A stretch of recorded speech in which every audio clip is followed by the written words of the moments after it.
Bonjour à tous, est-ce que vous m'entendez bien? Donc, merci beaucoup d'être joindre à nous et d'avoir accepté notre invitation pour cette fête de l'intelligence spatiale que je vais présenter, que je vais faire le monsieur loyal toute cette fin d'après-midi. La retransmission via Twitch fonctionne. Je rappelle que Twitch est une plateforme qui permet de diffuser des directs et qui permet aussi d'interagir via un chat. On a prévu un petit générique, même un grand générique, grandiose. Donc, je vous laisse le savourer.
Je vous laisse, pour l'instant je garde du secret le titre de ce morceau que peut-être certains d'entre nous ont déjà reconnu puisque nous en parlerons tout à l'heure.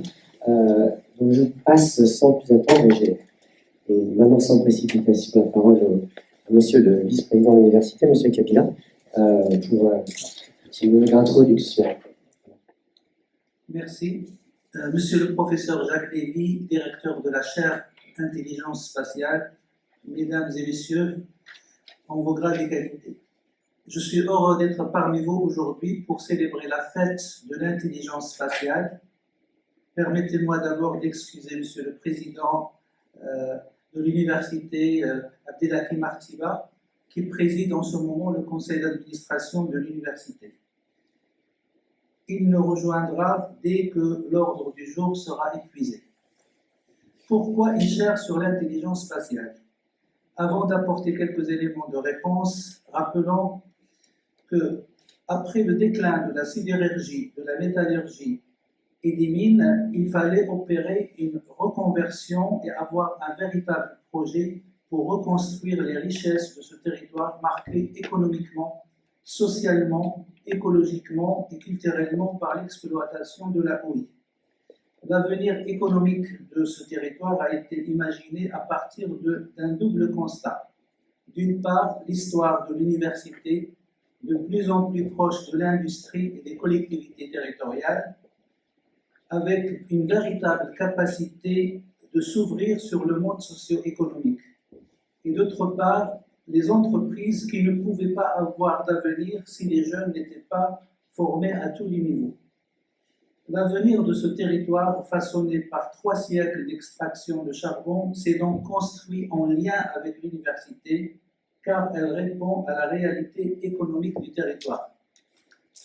Aujourd'hui, nous rentrons dans un monde de plus en plus virtuel, de plus en plus rapide, dans lequel l'homme doit être plus agile et plus mobile. Dans ce monde nouveau et très complexe, la plus grande qualité d'une entreprise est sa capacité d'innovation et sa vitesse d'adaptation. Car dans cette course effrénée, l'immobilisme est mortel et ralentir serait dangereux. Dans ce contexte, notre université s'est transformée en une université polytechnique pour permettre de répondre aux nouvelles exigences du monde qui bouge en permanence. Ce nouveau modèle d'université unique en France permettra de former les apprenants aux nouveaux métiers de demain. Il permettra également de mieux accompagner les territoires et les entreprises grâce au transfert des connaissances et des compétences du monde académique vers le monde socio-économique. Il favorise l'innovation, la création de la valeur et des richesses. Donc on retrouve les notions d'intelligence et d'espace.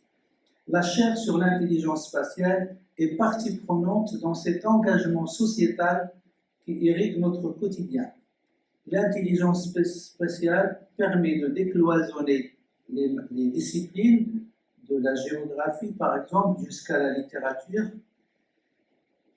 L'intelligence spatiale permet de construire une science citoyenne. Il s'agit de travailler avec le citoyen et pour le citoyen. L'intelligence spatiale est un levier incontournable pour accompagner le changement profond de notre société et mieux appréhender les évolutions considérables à venir. Je vous remercie pour votre attention.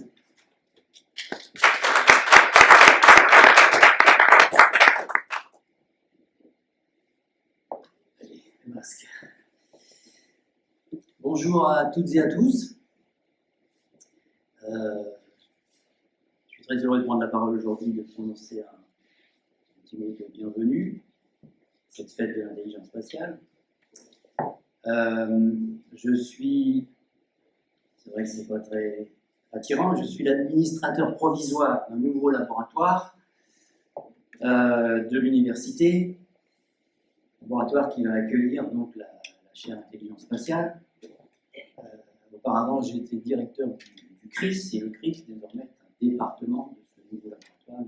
Nous sommes réunis avec deux autres unités de recherche de l'université, l'unité de recherche d'Escripto et l'unité de recherche d'Evisu, pour former le LARCH, Laboratoire de recherche, société et humanité. Et donc c'est à ce titre que je prends la parole aujourd'hui devant vous pour une brève introduction. Alors, Jacques m'a donné un sujet. Il m'a dit ça serait bien si tu parlais de l'humain dans une université polytechnique. C'est un programme. Et puis il m'a dit en 5 minutes par contre. Hein. Donc sacré défi. Je vais faire comme quand on est au concours d'agrégation, j'ai analysé les termes.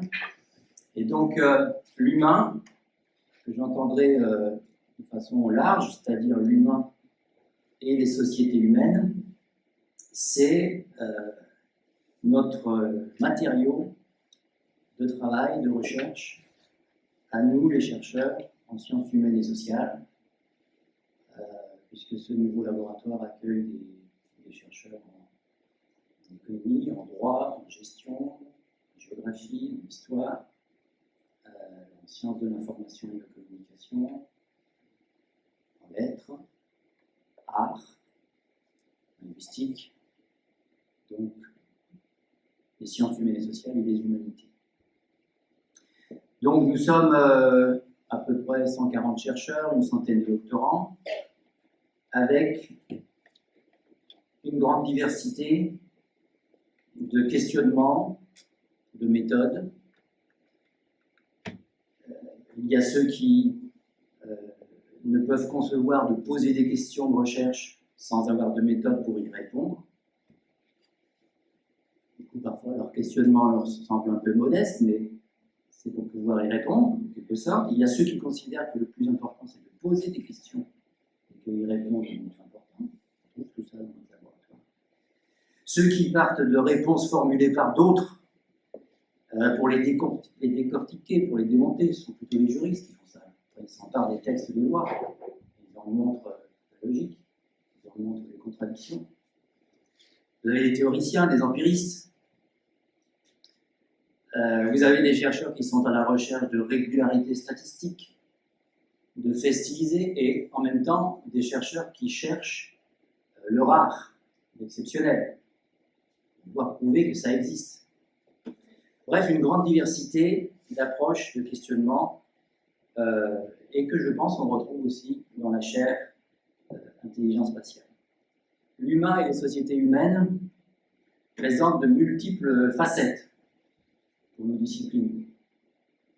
Alors, on pourra en lister un grand nombre. Les choix privés, les choix publics, rationnels, irrationnels, les aspirations à l'efficacité, les aspirations en même temps à l'équité, les besoins humains d'appartenir à des groupes, mais également à se réaliser comme individu, le goût pour les arts, pour l'esthétique, tout ça fait partie de l'humain et des sociétés humaines. Et je vais prendre un exemple. Nous nous sommes réunis à plusieurs reprises avec les chercheurs, y compris d'autres laboratoires en sciences dites exactes, pour parler de l'éthique. Je sais que l'éthique, c'est quelque chose qui m'intéresse. Et tout très vite, on a compris qu'il y avait au sein des chercheurs en sciences humaines et sociales deux types d'approches. Beaucoup de chercheurs qui sont prêts à travailler sur l'éthique appliquée, appliquée à des problèmes spécifiques, sectoriels. J'appellerais ça l'éthique de l'utile. Et puis des voix qui se sont exprimées du côté des chercheurs plutôt en humanité pour travailler sur l'éthique non appliquée. C'est le point que le chercheur disait, bon, je viens d'une science qui non seulement elle n'est pas appliquée, mais elle n'est pas applicable. C'est plutôt de la philosophie.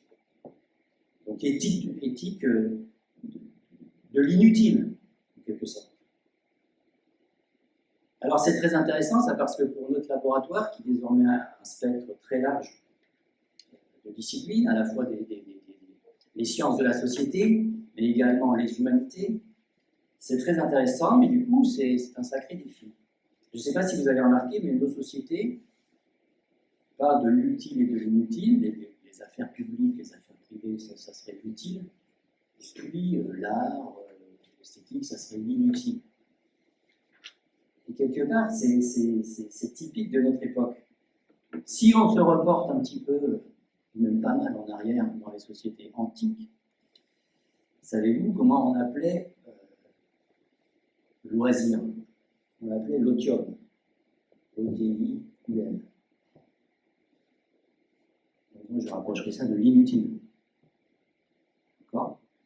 Et les affaires publiques, privées, on appelait ça tout ce qui n'est pas le loisir. Le nec otium, qui a donné le négocium, le négoce. C'est quand même frappant de voir que notre société appelle utile les affaires privées, publiques, les choses sérieuses, et l'inutile, tout ce qui relèverait de l'art, des humanités, alors que dans les sociétés antiques, c'était l'inverse. La négation, on le met sur l'autre terme. Et je pense que pour notre laboratoire, ça serait un bon point de départ. Alors, la thématique de la chaire, l'espace, c'est un vaste sujet qui, de près ou de loin, peut concerner beaucoup de chercheurs. Alors, j'ai envie de vous raconter une anecdote au sujet de l'espace. Un jour, Jacques et moi, nous sommes partis dans la voiture de Valenciennes et nous nous rendions à Lille pour rencontrer, tu te souviens, la directrice de l'école doctorale. À l'époque, nous étions dans l'école doctorale régionale. Et donc, la discussion allait bon train. On parlait de sur quoi tu travaillais, ce qui t'intéressait, nous aussi, sur nos centres d'intérêt en recherche. Et puis, à un moment donné, je lui explique que je m'intéresse aux questions, surtout dans notre université, aux questions posées par les transports, par la mobilité. Mobilité du milieu de travail, toutes les sortes de mobilité. Et puis je me tourne vers lui, il était à main droite, et je lui dis, on est bien d'accord, la variable clé dans les questions de mobilité, c'est le temps. Et là, j'ai entendu, non, pas du tout. Et donc, j'avais oublié l'espace.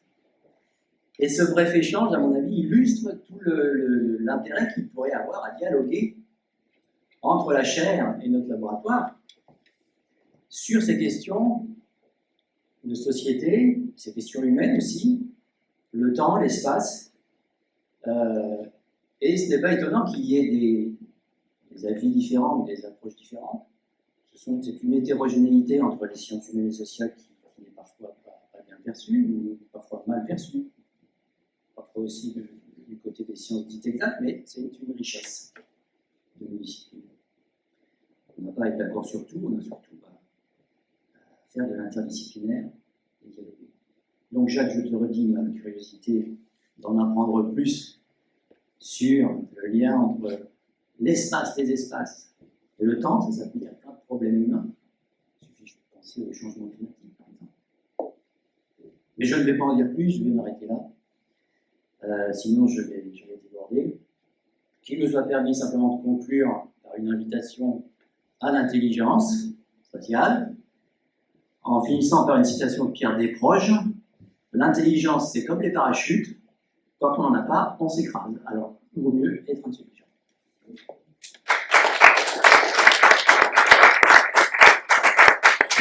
Merci. Alors, je vais me permettre de vous parler un peu d'intelligence spatiale et d'en faire l'histoire, puisque pour ceux qui ne le savent pas, je suis l'inventeur du mot et d'un concept derrière, mais qui a plusieurs acceptions. D'abord, je souhaite juste préciser quelque chose, c'est que ce concept n'est pas né à l'université. Ah, oui, alors, nous avons un concours de barbe avec M. Lambrecht, donc il faut bien qu'on voit la mienne, qui n'est pas aussi majestueuse que la sienne, enfin, on fait ce qu'on peut. Donc, il n'est pas né à l'université, il est né après que j'ai quitté le giron universitaire, lorsque je travaillais dans ce qu'on pourrait appeler une start-up de l'aménagement, au tout début de l'aménagement du plateau de Saclay par l'État. Vous savez que ça a été lancé en 2007-2008. Et j'y jouais le rôle du géographe de service. Et j'ai été confronté à un problème, c'est que j'avais en face de moi des polytechniciens extrêmement intelligents qui décidaient où allait être la zone d'habitat, où allait passer la route. Et quand on essayait de les conseiller ou les orienter vers des analyses relativement pointues et à jour en termes d'analyse géographique, c'est-à-dire en gros essayer de leur parler de ça, c'est-à-dire le dictionnaire de la géographie et de l'espace des sociétés de Michel Busseau et Jacques Lévy, enfin Jacques Lévy et Michel Busseau, et ils me répondaient qu'il fallait un aspirine pour comprendre ton truc. Alors là, je me suis dit, effectivement, il y a un fossé entre deux mondes, et il y a une place à prendre, il y a un travail à faire pour rejoindre deux mondes qui manifestement ont des très bonnes raisons de ne pas très bien se parler, pas directement se parler, le monde de la pensée et le monde de l'action. Et j'ai essayé de développer un intermédiaire que j'appelle, je qualifie de technologie, auquel j'ai donné le nom d'intelligence spatiale. Alors, j'ai ensuite, n'ayant jamais vraiment quitté ma casquette d'universitaire, j'ai essayé de ramener ces réflexions dans le giron universitaire étape après étape. Ça s'est fait, alors d'abord j'ai créé deux entreprises pour mettre en œuvre ces prestations. La première mission a été une mission de débat public avec notamment l'assistance de Hilaria Casillo qui interviendra tout à l'heure dans la journée. Puis j'ai proposé ce concept dans une journée d'études qui se posait la question à l'ENS Lyon de à quoi servent les sciences sociales. Alors j'ai dit voilà, moi je vous apporte la géographie en vente libre. Et puis ensuite j'ai essayé de porter un peu plus loin cette technologie, pas dans le débat public mais dans l'action, le conseil à l'action, notamment auprès de fabricants d'automobiles français. Donc vous voyez des étapes comme ça. Et puis en 2012, j'ai essayé de monter un institut de l'intelligence spatiale qui serait le pendant à Saint-Dié-des-Vosges du Festival international de géographie. Donc c'est de pérenniser ce qui s'était déjà construit depuis plus de 10 ans localement, une espèce d'école. Et d'une certaine manière, je suis heureux que la chaire d'intelligence spatiale ici soit finalement une sorte de réalisation partielle de ce projet qui était relativement ambitieux mais qui n'a pas vu le jour. En 2015, Jacques Lévy m'a proposé de le rejoindre à l'École polytechnique fédérale de Lausanne, où j'ai pu continuer à travailler sur un manuscrit d'un livre qui résumait en gros cette idée et que on voit aujourd'hui. Donc l'idée, c'était de passer de ça à déjà un intermédiaire qui était ça. Donc il y a bien du concret derrière tout ça. En 2020, création de la chaire, mais 2020 aussi, c'est le moment où j'essaie d'amener un peu plus près de l'université ce concept avec mon habilitation à diriger des recherches. Et en 2021, Jacques m'a proposé de rejoindre l'équipe comme chercheur associé ici, et j'en suis fort honoré. Donc voilà, vous comprenez d'où ça vient, c'est ce souci fondamental, permanent, de faire dialoguer des gens qui décident avec des gens qui réfléchissent à long terme, globalement, et que ce ne soit pas uniquement des faux semblants, c'est-à-dire des conférences universitaires qui viennent dans des entreprises et dont il ne reste rien, parce que ce dont ont besoin les gens qui décident, c'est d'outils, finalement, de moyens d'action, et pas seulement de concepts. Donc le positionnement de l'intelligence spatiale, pour moi, c'est celui d'une technologie, c'est-à-dire entre science et technique, entre pensée et action, et avec, donc c'est un pivot avec une espèce de lien qui va permettre d'aller ou dans un sens en aval ou vers l'amont. Dans un sens, c'est vers les études, vers la cartographie, vers le conseil, de la technologie, vers la technique. Et puis de l'autre côté aussi, de reposer des problèmes scientifiques en remontant vers la science, en remontant vers la pensée. Et le troisième élément, c'est quelque chose qui me tient beaucoup à cœur, c'est aussi peut-être une nouvelle manière, une manière de redéfinir la géographie, parce que je me dis toujours, géographe, et l'intelligence spatiale, pour moi, est une manière de faire de la géographie. Mais, et ça c'est un point important, et vous allez comprendre, pour moi c'est une discipline en open source, c'est-à-dire que l'intelligence spatiale sera ce que les gens en feront. Jacques a proposé déjà d'en faire quelque chose d'absolument éblouissant pour moi. En tout cas, cette chaire est vraiment un aboutissement. Je dois dire que quand j'ai commencé cette aventure, je savais que ça prendrait du temps. Installer des idées nouvelles, c'est pas toujours facile, mais je ne savais pas que ça irait aussi haut. J'allais dire à la fois dans les Hauts-de-France, et aussi que ce soit repris par Jacques, qui, comme vous le savez peut-être, a reçu la plus haute distinction en géographie, qui est l'équivalent du prix Nobel. Donc j'en suis assez heureux, et mon idée c'est de continuer ce travail, et plutôt que d'être dans une discipline au sens de fermer les issues et de régenter un domaine, c'est plutôt de faire des disciples qui chacun iront prêcher la bonne parole. Avec, dans la religion chrétienne, il y a 4 évangiles qui se contredisent. J'accepte ce principe, y compris pour l'intelligence spatiale, et c'est une future concile. Donc maintenant, pour faire le lien, justement, je vais inviter Jacques à la tribune. Nous allons nous asseoir derrière la tribune, et nous allons nous livrer un petit exercice qui est un exercice d'interview qui va durer une quarantaine de minutes, où je vous invite à participer. Je vais essayer de ménager le plus de temps possible,